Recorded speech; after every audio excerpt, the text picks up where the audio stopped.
And then so me per se ye share bibi fa printing ho. Kwan ya ye fa so a ebetimi print ye document from Microsoft and Excel. And I'm pempi no nipa ye adwuma wi a or print ade a na obre o Excel mo. Nti mbese meto bo ase na me kire kwan ya ofa so obetimi print out your document. This tutorial ma chem 2 where part 1 part 2 so beba ama watimi ate ase ye pa oma yen started.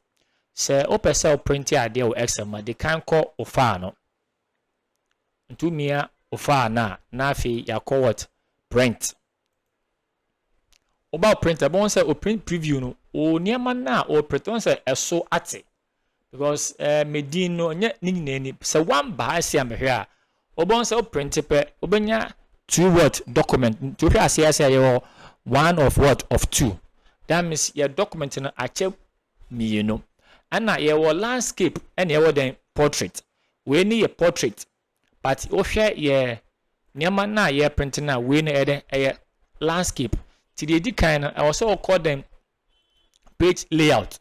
Ye call orientation. Na fe ya fa den landscape. O fa pe obon se be biem kase e de amaye. Ye san call ye print preview one ma. Nti ye call ye print one ma. Obon se sia na IC. Ba ka won se ye nwie ye.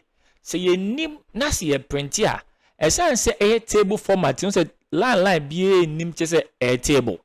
Me ma sa great lines we end that we dey also be gadu keke but eno o print a sa line we emba entra mbese me to mbo ase amoti ase yipa sa grade line we o print a de emba enti se ye print wo na fe ye hwe ye print preview no on say lines bia enim enti ko print a se re ba ma enti se o pese o line ne ba obedi kan de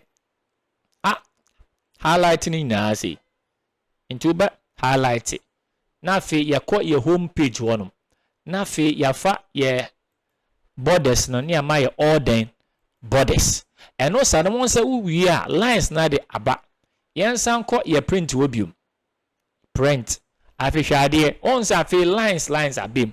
Eche say we na kwa ye borders a ewo eda each of ye data na no. Nti ama o print ya obenya o table ne de eyi.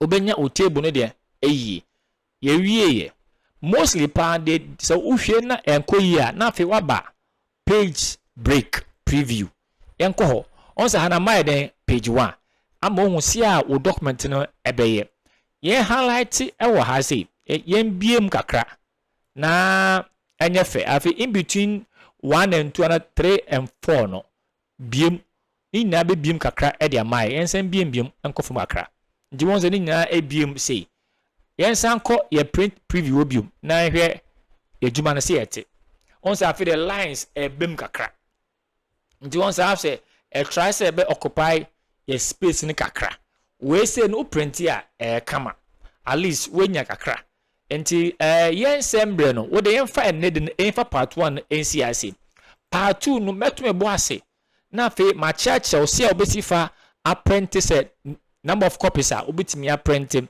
ebe ye printer no ebe ye print active we no ebe ye when you nya kakra eno ye part 2 part 1 no ye be see ase enti won say etimi ahye ne yi se see ade obitimi emia o print no so na etimi a print ye document no enti enen so ye fancy aso ye beto aso ewo part 2 num bye bye.